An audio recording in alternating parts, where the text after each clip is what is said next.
For EP purposes and the purposes of this conversation, the breach exposure that I referenced earlier is the most important.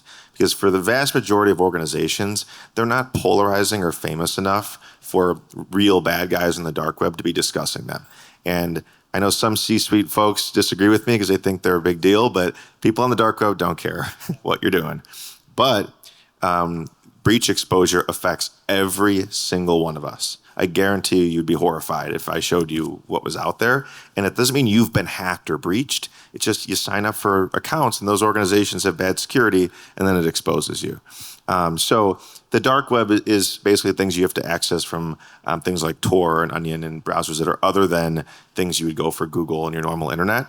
I see deep web and dark web used equivalently. They're not technically the same. I like to say the deep web is the normal internet that you have to go one layer deeper. So for example, if you're confirming if you're a lawyer and you want to check your law license, you can't Google for that. You got to find the website for the bar association. You got to type in your name and then you find the record. But you can't get to the record through the search engine. That's an example of deep web.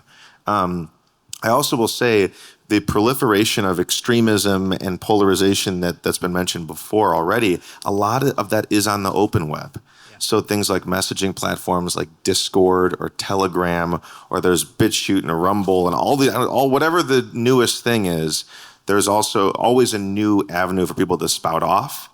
And those are becoming harder and harder to get into and find. And a lot of them are on the open web. So don't discount that.